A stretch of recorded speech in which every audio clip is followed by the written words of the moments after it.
Welcome to the Disruption Lab. This episode of the Disruption Lab is taped in front of a live studio audience. Ooh, hi. I have to say that every time. Okay. Yeah. Stephanie, journalism is undergoing a massive change. Trust in media is declining. Local newsrooms are disappearing. Digital platforms are reshaping how people consume information. What was the moment that you realized the Beacon was your next challenge and mission, given that landscape? Yeah, so I've been in my position as CEO of the Beacon for, let's see, it was a rather auspicious day to start in journalism. It was January 6th, but not like the January 6th, Insurrection Day, but a little over 2 years ago. But actually, I threw my hat in the ring for this job a year before that. Okay. And didn't get it. So I think that's just like, let's just lay the lesson out right there. Like I went through, got rejected, and then a year later, they'd opened up the search again for the same role in a different way. CEO, no longer a position chair, like you're the single leader of the organization. And then, so by not getting the job the first time, I actually ended up with a better situation that I was more prepared for a year later, which is a story I don't talk about that often, but I actually think it's a good one.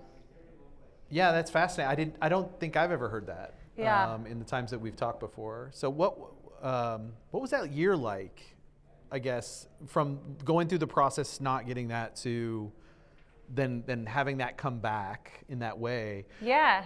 I think a lot of people might be like, nah, I didn't get it, like I'm not going for it. What was the mindset shift for you to say, no, I'm still invested in this, I still want this? Yeah, so let's rewind back a little bit. So I hail from the startup sector, so my turnover has probably been higher than someone who might have been in the corporate world, but more so because I work for these small, scrappy startups, and a couple years is a lifetime in that world. As you know, that might not be the same in corporate.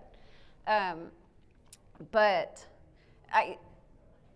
I'm sorry. Okay, say your question one more time. No, what was that year like? What was the mindset like? What your mindset like when you didn't get it the first time to I'm going to go for it again when it comes up just a year later? So context. So I was a little burned out from my latest startup venture.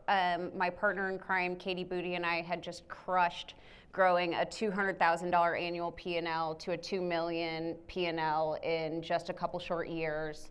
And I was ready to move on to my next thing. I wanted to be so cautious and thoughtful about what that thing was. I have a journalism undergrad and an MBA. I love startups. And so the Beacon was just like, oh my gosh, here's this thing, here's this opportunity. It's already 2 steps down the track. The position is available. Oh my gosh, I want it. Rejection was not the right time, was not the right situation or context for me to get in it. I also knew it wasn't the right time for me to get into the wrong role in Kansas City. And because this town, we were just talking about this, this town is so small. And I wasn't the best version of myself at that point because I was tired. So what I actually did is I took an expat job working in New York, and I made the most money I'd ever made till that point, kind of working the least amount I'd ever worked. And I healed, Kevin, I healed. And then I came back stronger than ever. David Oliver, who's kind of a Kansas City institution in terms of the nonprofit and civic engagement space, DM'd me through LinkedIn on a day I'd been particularly vulnerable and had just said, hey, I'm looking for my next thing. And he said, oh my gosh, it's you. Like, you're so right for this role. And I said, well, I wasn't a year ago. And he said, I know. But could you get us your stuff in by 5? And it was 3 o'clock. And I was like, what? Get my stuff in by 3? Okay, so then fast forward to the end of the interview process, and I'm on this Brady Bunch screen of all these journalists. And they're like, we had this letter you wrote. And I'm like, oh my gosh, I wrote that in like 5 minutes. And here's these writers by trade judging whether I can be their boss based on it, and I'm going, and I know there's an Oxford comma in there. But here you are. But here we are. Here you are. We made it. Our society today, we hear fake news, we hear the trust in journalism is probably at an all-time low right now. maybe not. Maybe you're going to correct me on that, which is fantastic.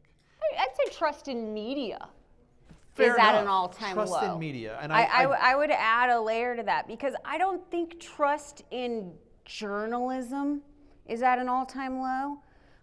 We talk about a lot, we're trying to revive the people's press.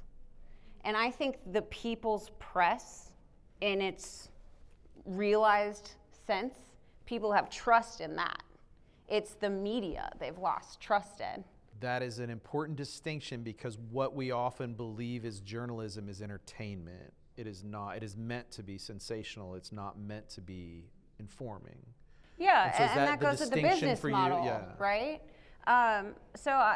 We sat in a session today that really riled me up with some folks who've been in journalism for a long time, talking about and lamenting the business model crisis that journalism is in.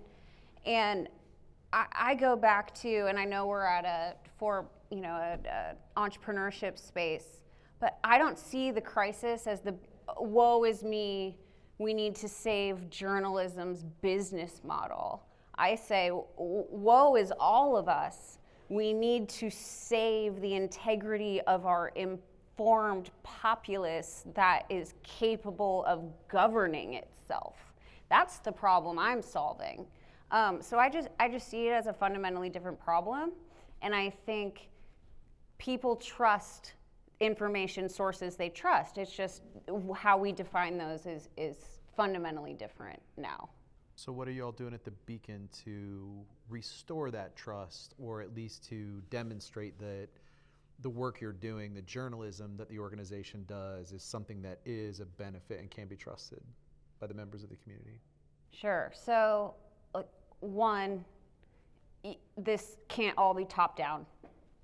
It can't all be, we have 4,000 words and we're going to hold it tight, and then we're omniscient and all-knowing, and then we're going to release it on the universe. It has to be an iterative conversation with community in order for it to really resonate. And that means maybe release, and this feels entrepreneurial reminiscent. It means maybe shipping out into the world a little earlier than you might want to, right? Ship code, Ship code, get feedback, iterate, get it back to the community, get feedback. You have to be not afraid of feedback. And then something I do that I think might be a little bit controversial is, and I'll tell you why, is I truly believe we need to listen more to the people who are in the jobs now. Yes, we need to hold our leaders accountable, but also I have the opinion that I believe in a lot of the people who are standing up to lead in different positions and who have been working in the trenches in service to the communities that we ultimately aim to impact for a really long time, getting close and listening and learning. And I believe that one of the greatest ways we can impact change is by listening to them and getting their take on everything. So that's the bullseye core of who we're working to super serve, is those civic change makers and leaders who have some kind of locus of control or lever to lift in terms of making our society and our communities better places for everyday people to live. But beyond that, when I first got into this role, I did a lot of listening myself, and I got a lot of feedback about distrust and what makes people lack trust in media. And I realized there were certain people that no matter what came out of my mouth, they weren't going to necessarily buy what I was selling. And so I said, forget it. I need a third credentializing party that they will trust to come in and rubber stamp this. So I went out hunting. And luckily, at the time, we had a really incredible editor-in-chief, Scott Cannon, who, through his rich journalistic networks, became aware of something called the Trust Project, which is a said such rubber stamping entity, and we're actually about to release it. Our new, way too long, says our board of directors, policy update like holding ourselves to these 8 rigorous trust standards as defined by this third party as a way to help build credibility and trust, in addition to helping build credibility and trust the slow, hard way, which is earning it. Yeah, trust is earned. My mother used to tell me that constantly. It's not something that's given to you, it's something that's earned. Local journalism for a while has been dying. I mean, it's been a long trend over the last several decades. What's the impact on a community when that happens? In short, hopelessness. I mean, think about it. If you're just getting inundated with all of the problems, and then, so imagine you're a college student who's devastated about Palestine. That's a pretty hopeless position to have, because what is your locus of control to influence positive change with this thing that you're so devastated about? My hope is that bringing people back to local can, one, like, local issues are less polarizing, really. Like, when we're all talking about how we don't want potholes downtown, like, no, left or right, like, we can usually agree that that's something we care about. But 2, and I think more importantly, local issues are addressable. Okay, let me give you a concrete example. Yesterday, we had 5,000 people, check on our KCPS board voter guide. You know how many people voted in that election? 27,000. Yeah. Like, it mattered. It made a difference. I can take the nominator over the denominator and go, or the numerator over the denominator. Sorry, math teachers. I'm in journalism. And I can see the percentage impact that our work had. I could sit there and watch our nerdy dashboard in real time and see actual voters opening up our guide in the booth. That's so cool. Yeah. And that's what local can do differently. The changes we want to see, most of them will happen at a local level. I think that's something I've heard a lot of people say. They're much more likely. Much more likely. They're much more likely. And the word local is just relative, right? So what is local? I loved what the previous speaker was saying about, like, finding a very specific audience, and I think that's the future, how journalism and trust are evolving, is we're gonna see less, we're all looking to one source to be our North Star that addresses every asset of who we are in all different spheres of our lives, and we're gonna have to put it together ourselves through a composite of different sources. So then it becomes our imperative as a society to help give everyone tools to be able to be better selectors of where they're getting their information and vetting it. And turns out that's really hard to do, and AI is helping so much. Yeah. Yeah, sorry, hefty, facetious. I got the sarcasm. Nope, the meter's on. I got it. I mean, I love AI. I live on AI. I spend hours and hours and hours and hours a day on AI platforms. So love it, but it's so. It's evolving so much. Yeah, and it has added a new layer to this age of misinformation that we live in. Oh, it just takes every problem and every solution, and what it does, it just exponentially magnifies it. And then the conversation that was had about journalism today, there was a long conversation about, save the business model, we need to paywall things. And I just see it completely differently, especially in the world of AI. Paywalled content is not getting crawled, and it's not getting compiled into the databases of information. And if you search Kansas City news right now, updates on AI, you're gonna get KCUR, you're gonna get The Beacon, you're gonna get AP, and that's because that is not paywalled content, and that is why this industry needs subsidization, because it is a critical public service. So let's talk about that. So nonprofit journalism, let's fast forward 10 years. Tell me what you see as the future of nonprofit journalism. Is it growing? Is it here to stay? And is it gonna, this beachhead that it seems to have established in a lot of markets with leadership like yourself and others. I know you've been a part of fellowships and consortiums in this space. Or is this a losing battle? I mean, is this something that we're holding on and it's just going to keep slipping back? Yeah, so let's go back to the foothold I have in, because I love my purview that I've gotten on this in the last couple of years. So we are part of a cohort that is backed by the largest venture philanthropy in journalism. It's called the American Journalism Project, and it's a lot like VC, but it's venture philanthropy, but same rules apply with VC in so many cases, which is why so many nonprofit leaders are not ready to enter into venture philanthropy relationships. But we have an amazing relationship with our venture philanthropy.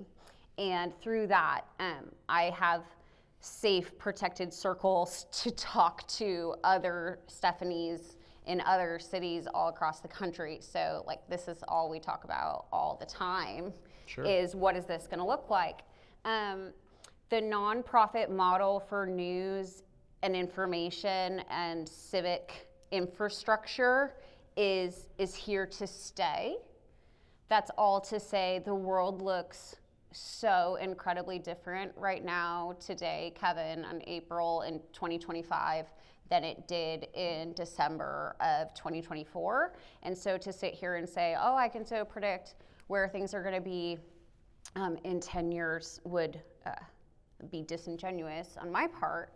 But I have to believe, and I think right now we're seeing philanthropy and just anyone really.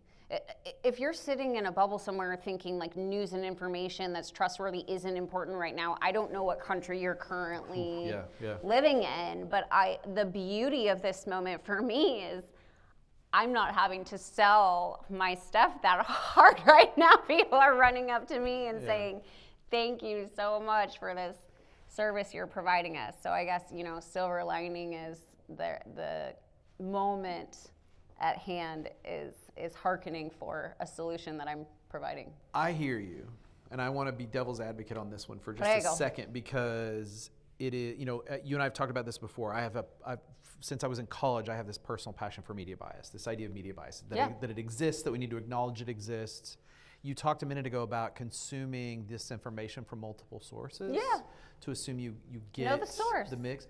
How do we address that? Because there's a lot of people right now who believe the source that they're getting their information is the truth, right? And so, but if that source is truth, how do we address this issue of, and is it educating people on bias will exist in any channel? It's just how far is it one way or the other, or how truthful is it versus non-truthful? Like, how do we educate people on this spectrum of information and ensure that we're not saying, get all your stuff from one place, know what the bias is? How do we address that issue? Do we address that issue? How do we address that issue? What are your thoughts on that? Yeah, I think more than any other moment in time, we are trained to expect a certain tone or a certain coding or personality from any brand we interact with. So I think you have to hold that rigorous standard to any information you're consuming, and because all information is news in some form, but not all news and information is journalism, right? So I think one, check, is there a source? Is there a defined source? Does that source have a mission statement and about us page? Okay, so that's just the source. That's the banner, the masthead. And then under that, what is your relationship with the author themselves? But I think what we find, and I fall prey to this myself a lot too, I won't necessarily vet the information itself if I trust the person who has shared it. Have you done this? Yeah. And if I'm falling prey to this, who's not? But we're all working so fast. And I think now I hold myself to a higher standard with what I share, because especially now in my role, people expect a certain amount of credibility with what I put out there. And I wish everyone else would have the same level of restraint or filter before they choose to share something on their platforms that I've started to institute in my sharing, because that's real. Misinformation is coming from the source, but let's be real, it's not coming from the source. It's coming from y'all. Right. It's being coming shared. from you. It's being Yeah, and you're sharing it to each other. So just really filter everything through your own lens, and it's a muscle that you're building, and it's time for that muscle to be flexed and built right now. Misinformation abounds. So if you go back to what we would, the early ages of media bias becoming a more significant issue, it was the merging of the advertising side of a business with the journalism side of the business, like in the old days. I mean, so I would disagree with that, just because I think, like from a historical perspective, journalism was born as the people's press, and also like as propaganda for emerging political factions, right? So it always had a point of view or a lens or an objective. And then we started to, as we do, put like restraints and rules around it to protect it from what it had become. And, the bureaucracy is usually born. Like, we don't just create bureaucracy for fun. It's usually in response to some sort of problem that's come up. But I think, journalism has evolved, and it became,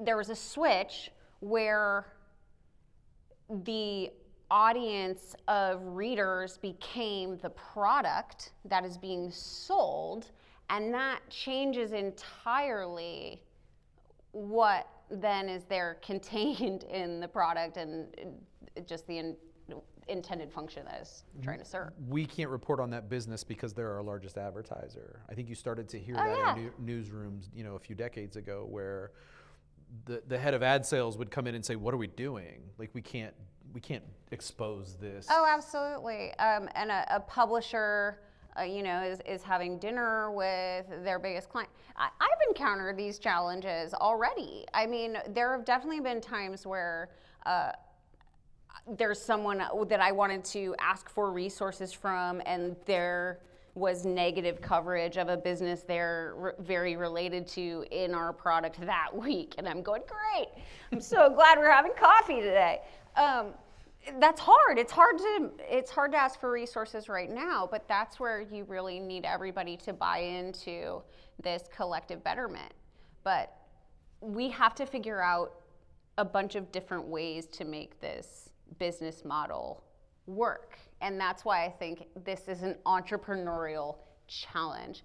It's a public service, pro-social challenge. So let's talk about that. Great segue. If we're going to think about this like a startup, startups are focused on growth. You're very focused on trust and instilling trust in a community. What are those lessons? And growth. Facts. I saw your We've grown 135%. I saw that earlier, yeah. Year and a half. But yeah.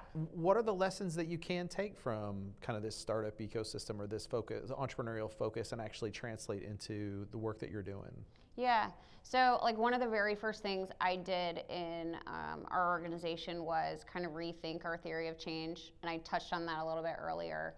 But when we get real serious about defining, who our audience is, you start to have a, not about us, without us conversation. And the reality is like a lot of the communities that we're hoping to impact and shape might experience like our content second hand, like meaning we work with, I'll just like call up an example, like Stephanie Boyer, who's the CEO at Restart, and we talk to her about her really close relationships to the communities that she serves, and then she helps us develop an incredible like explainer content piece for the community that she serves, and she helps introduce us to some members of that community to inform like what that product looks like and is. And I think that's just like a real mindset shift approach. And as I was sitting there today listening to this panel of traditional journalists talk about problems with journalism, I was thinking to myself, this is why a journalist can't solve this. Like, they're too close to it. I have no desire to recreate what's been lost. I'm more interested in addressing this current problem head on and solving for it, rather than like trying to rebuild and lament what's gone. Yeah. If that makes sense. No, it makes total sense. I think another thing that I think about that I wouldn't have been prepared for if I didn't have a background in entrepreneurship is sales cycles and procurement cycles, lead time. When you're running a nonprofit, sometimes those checks are amazing, and you get a 6-figure check and you put it in the bank and you feel like do all the you're things. good to go. And then I will just, it's the same as in a for-profit, where don't believe that sale is closed until the cash is in the bank. We encounter that challenge all the time in nonprofits, where you think you've closed it, you have handshake, you maybe even have it in an email and writing, but then something comes up. And boy, a lot of nonprofits out there just these last couple months have been like, whoa, we had a promised deal. I had it, but if you're an entrepreneur, you're like, I've already planned for that eventuality, and also 7 eventualities after that. Now I run out somewhere along emergency plan Q, but I get pretty far through the alphabet before you have a challenge I haven't thought about or don't have some kind of angle on. So entrepreneurship, and I think the nonprofit sector, the entrepreneurial sector and the nonprofit sector need to get close quick, especially right now. So those are, I think, the entrepreneurial thinking as the leader of the organization is what I hear you talking about. So let me ask you, what's the toughest call in this role as a leader? What's the toughest call you've had to make, whether it's content, team structure, funding, whatever it might be? I won't say how recent it was, but there was a moment I stopped paying myself to make sure that we could, that everything was met. It's like a true leaders eat last moment, but also a moment I'm proud of, where I lived my values. Yeah. And I knew I was fine. I saw Warren Buffett say once, yeah, I've given millions, billions back, but I've never once had that church pan go around the room and not be able to have lunch that day after that. Yeah. Other people have. Yeah. And I think it's the same case for me. If I can cut my comp, I can ride that out, and it's fine. And now we're good. And it worked. It was a strategy. Yeah. An interim strategy. It's name an entrepreneur who hasn't skipped a paycheck. Yeah, I think we forget that's what most entrepreneurs do and need to do in many instances. I think we just take it for granted that they're the ones that they sit at the top, so they should get paid. They should be fine. Well, and I've heard many leaders who do that. I guess, and then the other lesson. Well, anyway, go ahead. Let's shift gears a little bit. Social media, the social platforms, they control so much of what people see in their feeds, what's put in front of consumers today. What are you guys doing at the Beacon to keep that attention, or to work in that system, or not? But how are you trying to how are you getting the content in front of them with that? Social is fascinating right now because it's such a fast moving space. And then obviously we had, Mark Zuckerberg was, I think, in the front row at the inauguration. And so we're all kind of wondering are there eyes on Meta? Can I post things safely there? I don't know about you, but I've been a little more hesitant to put certain things on my Instagram in certain cases. And I think that's founded. We also have, I had an opinion piece in the Star, an editorial in the Star a couple months ago that seems very mundane now by comparison, which is funny, something I was so incensed about a couple months ago feels like child's play now. But just commenting on Zuckerberg taking fact checking out of, this is someone who's taking the Fox playbook and saying this is an entertainment platform, this isn't a news platform, and was getting tired of getting pulled up in front of Congress and being asked to answer to the misinformation and disinformation that's running rampant on his platforms. And I think, again, that's why I give you the advice of check the source, and then it's just a marketplace. It's a marketplace. So you can't make a sweeping generalization about whether or not you can trust something you see on social media. It's that individual entity leveraging that platform. Other things that we're doing, responding constantly to the ever-changing algorithms that literally suppress news. So if you're not aware of this, Meta is actively suppressing news stories. They're certainly suppressing election content, and that's all in the guise of not having to be held accountable for information that's on their platforms. Yeah, we're not a news outlet. We're not a news outlet. We are an entertainment platform. We are for fun. Yeah. We were talking about AI earlier. Specifically, the creation of articles, the creation of content, the creation of some of this information that comes through AI. What do you see as the impact beyond what we talked about earlier that artificial intelligence is going to have on the work that you do, and how it is perceived? There's so much there. Okay, the pros of AI. There's just certain things that take a really long time that we have efficiencies with AI that we didn't have before. So there's so many ways to use it for good. For example, in December of this year, I think something like 600 bills were pre-filed with the legislature. It would take a reporter just hours and hours and hours and hours and hours and hours to go through that data, and AI can crawl it in 3 seconds and identify or help a human identify, what might be most likely to move through based on historical precedent, what might be a more controversial bill. It just helps you sort through and distill some of that information more quickly. If you're someone like me, I've been known to even summarize some of our content using AI to come back to it later and go through it. I mean, we started adding, it's driving us to be better. We started adding journalist created takeaway sections from our content to try to preempt AI, because we know it was going to be looking for takeaways from our content, so we write them ourselves so it can take those and lift those. But AI is adding a ton of capacity. Where I think we're having challenges with AI is that I think there is an AI chilling effect. I think sometimes people, so we're a little hesitant.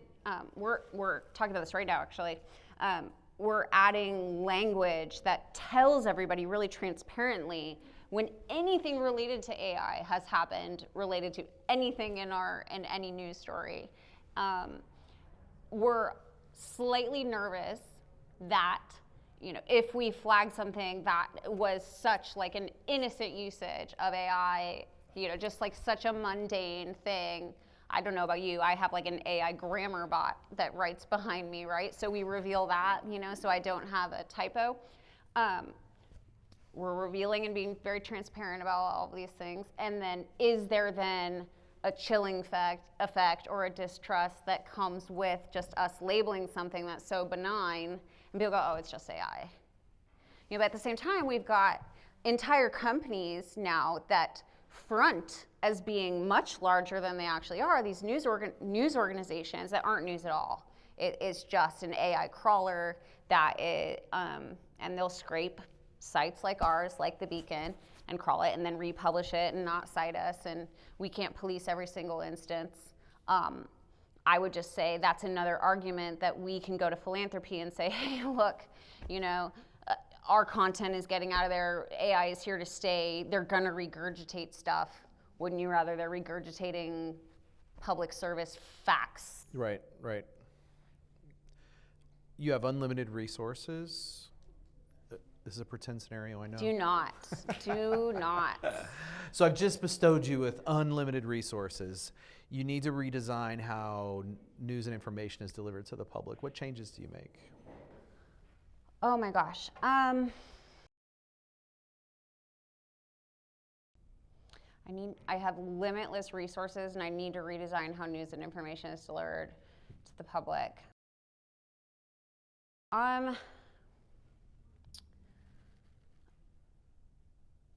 Well, we just redesigned everything to be mobile first. I mean, we just launched a brand new mobile website. I think it's no secret that the future is mobile. I think people are still flocking to like shorter content. I don't buy into that so much. I kind of did in the beginning. And actually now in an AI universe, I actually think more is better because AI can take the source and shrink it versus the other way around. We don't want AI taking the source and like expanding it and filling it with garbage. Yeah, the more expansive you use it, So, the more you can see those cracks. And those, yeah. So I say the humans should be doing this, the source code that's longer and more in depth, and let AI truncate it and help us make it more efficient. One of my favorite AI uses of AI is like, okay, let's take this information that was written at a 16th grade reading level and take it to a 6th grade reading level and make it accessible. I get feedback all the time that I say too many big words, so I get hung up in my own jargon all the time. If you're in the entrepreneurship space, the journalism space, the nonprofit space, Kansas City has its own jargon. We're all speaking in languages that are just code for so many other people. So AI can really help you understand what is someone else's perspective or lens, and how do I take my message and flip it so it's not what I want to say, but what they want or need to get out of it. And I use AI like that all the time because all the work I do is like transactional relationship building. Yeah, that's interesting. Do you watch Severance? Yeah. So is that a Mr. Milchick reference of you using two big words that nobody? It's not. I'm a little too claustrophobic to like get too far into Severance. Okay, all right. Yeah, I'm addicted, so it's all good. It's all you good. would be. Yeah, you're leading an organization that has to balance journalism, fundraising, audience growth. What's been your biggest leadership lesson so far? What's been my biggest leadership lesson so far? My biggest leadership lesson. This balance of things that you have on your plate right now. It's not your cash till it's in the bank. Did I say that one already? I think I did. My biggest leadership lesson so far is that we are in the talent game. Like at the end of the day, it's a talent business, and it's a relationships, and it's a people business. So I'm not in the journalism business. I'm in the business of identifying, training, skilling up, and then keeping the most talented journalists we can with the budget and the resources that we have. And then I have to be their champions and make sure that they have wonderful jobs that they love. Who are you losing? So maybe not specifically, but more generally, it seems like talent in your space is maybe passionate about what they do. So who would you be losing those people to? If they're not, like, where else can they go be journalists with the level of, I think, integrity or focus that you have? Yeah, well, storytelling and sales. Okay. I mean, that's a very desirable skill set. Research, fact-finding, data analysis, hire a journalist, folks. Like, these are incredibly smart people. So actually leaving journalism to use their skills to other, okay, I got you. We are losing journalists because it's a hard job. Yeah. You know, I come from the education sector. I think it's so analogous to teaching. And I always say hire a teacher too, because I think they're some of the most capable folks in the world. Same thing with journalists. And I'll take that a level up and just shout out my nonprofit sector. I think the talent crisis that is currently facing and is about to face the nonprofit sector will actually be a second maybe to federal funding cuts, but after that, the shrinking that we will see there, we are going to have a talent crisis in the nonprofit sector. I'm shocked that we have retained a lot of the talent we have. You know this. You're a nonprofit, a CEO leader. You could absolutely be crushing it in the for-profit sector, and you're not. You're here. You're doing this work, and it's how long? How long can we make it? And how long till the private sector opportunities are, so sexy? Especially as we're starting to see more private sector companies get it right and dabble into helping Gen Z and millennials scratch that pro-social itch that they have. That's amazing. Thank you, Gen Z and younger millennials and Gen Alpha, for reinvigorating I need passion to do what I do. I need that. I know you need that. But unfortunately, not everybody has the luxury to be able to need that in their career. Eventually everybody hits a moment where they just need their bills paid. Yeah, I have this debate, if you will, with a lot of folks that are leading this charge of, Gen Z has their moral compass centered, whereas, previous generations didn't. And I feel like I have to point out that it's an age thing less so than it is a generational thing. Because I think each generation, as it came online and had influence or spending power, many of them had principles and had a compass. And as they become older and more jaded and have a family or have, understand how things work and how it's hard to make those changes that your idealistic younger self really wants to see the world do. And then you're like, okay. Oh, well, okay, let's take that further. I'm just going to go to the bar. I think these issues have become more intertwined than they were when I came into, so I graduated college in 2007, entered the work field in 2008, which was a super great time to find a job. And, back then, you either did good and gave back and did something philanthropically, or you went and made money and you picked. And thank God it's not like that anymore. I think now, if you're not solving a problem in a pro-social way, what are you even doing out here? I don't think any business in 2025 should not have some kind of agenda to solve a problem or make the world a better place. What's the freaking point then? Oh, I feel like I'm too close to that one with Social Venture Studio and the work we do around social enterprise and social venturing. I feel like I see that all the time now, where most founders understand doing well, doing good. Those things have to be hand in hand. Absolutely have to, especially right now. Yeah. Especially now more than ever. And so that's why I think, and then the converse side to that is, and pot, kettle black, nonprofits have to create and start thinking like freaking businesses and create revenue streams and get creative about business revenue generating opportunities and revenue diversification and all these like big scary words from the MBA lady and the startup community and the business community. Like for-profit or nonprofits need to start thinking like that, and that means we need to start bringing in people from outside of the nonprofit sector. So I think there should be like a transference of brain trust across sectors. I borrow this from John Tyler at the Kauffman Foundation, who I love dearly and who's one of the leading voices in terms of social entrepreneurship and social venturing. You know, nonprofit is a tax status. You're still running a business. Yeah. and so you need to think about that. If it's all gifts and charity and donations, it's not sustainable over time, because the winds shift there Exactly. maybe more frequently than in the for-profit business-driven world. Oh, absolutely they do. And I'll give you an unpopular maybe opinion about nonprofits. One of my huge frustrations is, like, if you're running lean and producing a ton in a for-profit business, like, you're winning, you're doing great. Nonprofits, for some reason, we decided that, like, a nonprofit is good if they have a massive P&L. Like, the bigger the nonprofit is, the better it is.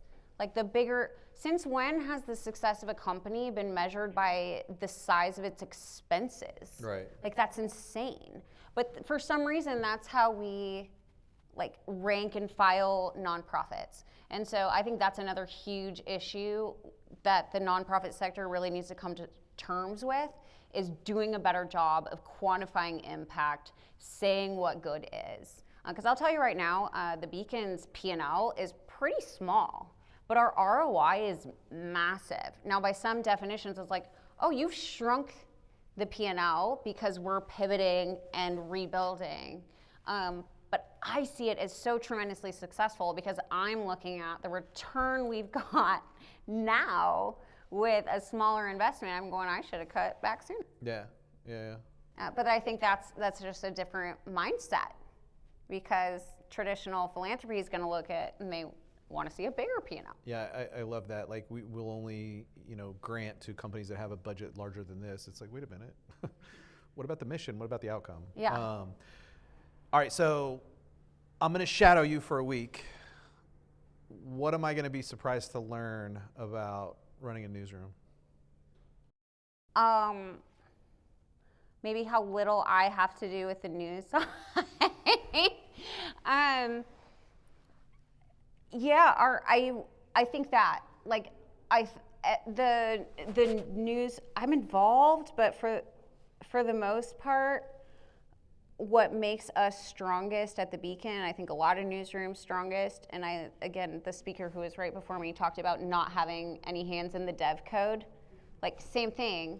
I stay out of the news so I can be their champions. I follow them, and a lot of times I see a story, almost every time I see a story, right, like a friend sees it before me, and they send it to me because I'm like a little bit behind, but I get there.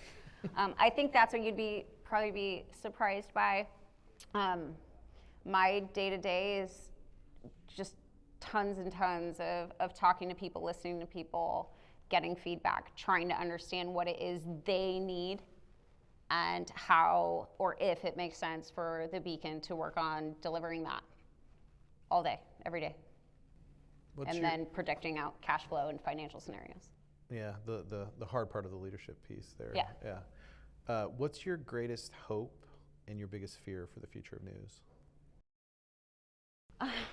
My greatest hope is that we in the journalism sector, can get out of our own way. Again, I'm just so frustrated with, sometimes it just feels like we're fighting with one hand tied behind our back. Like, everybody's, who's the holiest protector of the sanctity of journalism, and if we keep holding it, yes, we need standards, yes, we need ethics, yes, we need traditional integrity, and this is a profession that should be revered, but also it's a profession that has to evolve to meet the current moment, and that's what it's been doing for centuries. Right. It's been evolving, and it just needs to continue to evolve. And I think we just have to stop crying and lamenting for the Cronkite days or the 70s and 80s where there were 350 people at the Star. Now there's around 75. And get excited about what's possible and excited about the future. And I think it's smaller organizations meeting their individuals or their audience's needs better. I don't think it's building one thing not everybody's needs were being met in the heyday, Kevin. Right. You know, Right. affluent white men's needs, Right. business owner, landowner, you know, their needs were being met. But not all communities were created equal. So I think actually this new chapter for journalism could actually look a lot more equitable than the past. And I think that's a really good thing. I think that's a really good thing. Fear? Fear?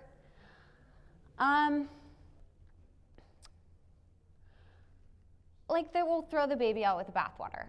You know, we don't trust media, so like let's throw out, you know, the AP newsroom from the presidential office, which by the way, they just got reinstated in the last 24 hours, which is really good. We also won't do enough work to get new generations on board. My generation, I'm almost 40. I'll be 40 in a few months. Oh, please. I don't even want to hear it. My generation's news needs have never been met. There's never been a news entity that I felt like that one's for me.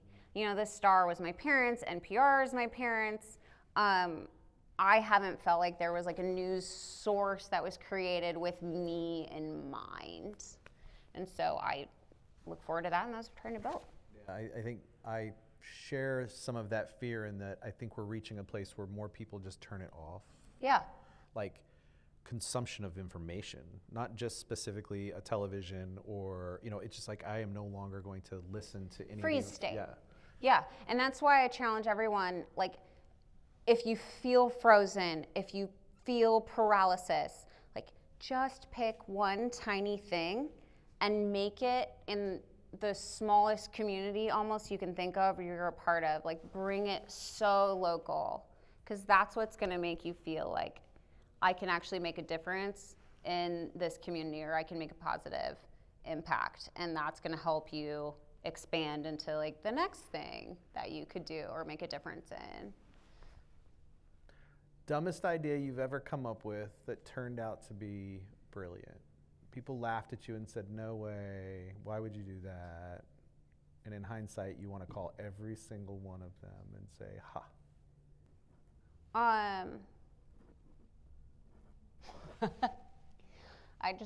I have a wild card, which is I called bottle really early. Okay. Sorry, that's a weird one. Local entrepreneur ed tech company. Yeah. Like from years ago, I was like, they are amazing and they're going to do great things. I want to know who laughed at you. That's what I want that list. I want the list of people. No one laughed. Yeah, it's yeah. just, I was really pro. Dumbest idea I've ever had. I have dumb ideas all the time, Kevin. I don't know. I am the dumbest person on my team. I hire people who I work with such brilliant people. My whole life is ideas. I have 1,000 ideas a day. Too many. I throw them out all the time. I had a really bad one the other day. I wanted to give like bananas with QR codes on them to like everyone, like bananas from the Beacon, and it was going to be a partnership with Canby's Markets, and you know, like every once in a while you just have an idea, and it's just it doesn't make any damn sense. I want to know the path you went down to get to QR codes on bananas. I'd like to understand. No, I don't know that that's like necessarily a fruitful conversation. Oh, Kevin. no, you didn't. It's been a long day. Oh, it has been a long day for you, hasn't it? It's been a long day. No, bad ideas. My worst ideas are when I shoot down my team's ideas. Honestly, it's my entire leadership journey out of either necessity or also desire, but maybe mostly necessity, has been empowering our team to just frickin' run with their jobs. And that's why they love it. They have so much autonomy and control over what they do and what they choose. They just have to test it, they have to measure it, and then they have to report back. But as long as we do that, we try everything. And I think that is what makes us so different from the other news orgs out there in this community. Stephanie, I said this the last time you were here. I'm going to repeat it.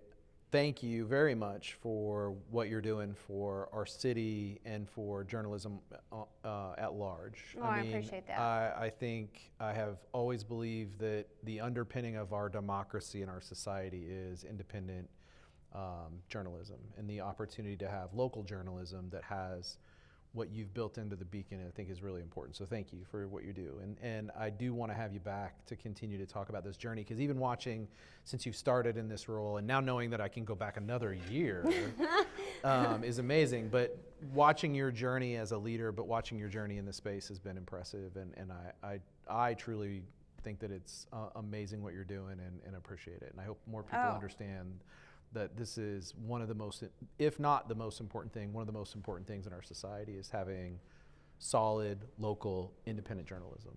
I appreciate that so much, and I'll just like exclamation point this with, you know, I think something I've been really successful at in this role and in my last role is bringing national attention to Kansas City.